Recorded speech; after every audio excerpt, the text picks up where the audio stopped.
I ended up working in property and family law, even though I said to myself in law school that I will never work in property and family law.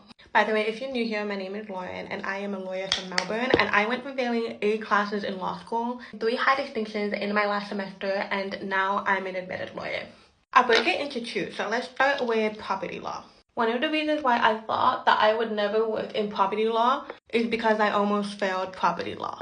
The property law unit in itself is so content heavy, and one of the reasons why I almost failed that subject is because I did not know how to properly organize my notes in a way that would help me understand those concepts that we were learning. I took this unit during my second year of law school, and because I was so traumatized from that, I was like, nah, I am not studying property. Not studying, I will not be working in property law. So how did I end up working in property law when I hated it? Well, over the years, I started becoming really interested in property in general. Not property law, but property in general. Because at the time, I was going through the phase where I was learning so much about how to build your financial future. And of course, investing in property was one of the things that popped up. But that's how I became interested in property in general. Then when I decided to start applying for my first law firm role, to be honest, because I had no law firm experience, like I was literally applying to any law firm.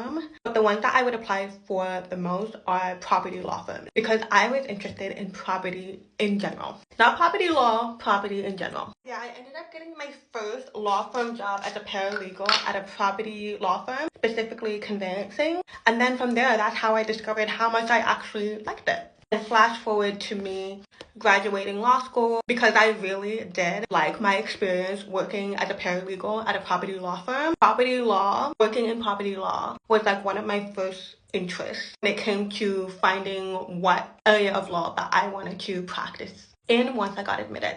So that's how I ended up in property law. In terms of family law, it's kind of a little bit of a shorter story. Simply one of the reasons why I didn't want to practice family law at first is because, one, I just hear so many stories about how emotionally intense practicing family law could be. That was enough for me to be like, yeah, no thanks. But then when I was doing my practical legal training, so in your practical legal training, aka your PLT, you get to choose, like, at least where I was, so I did it in the Leo Cusson.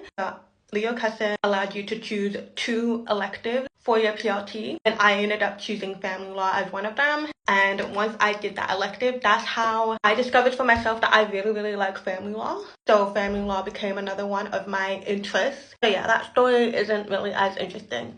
Moral of the story, you don't close yourself off, especially if you are going to be a lawyer and you're just starting out. Don't close yourself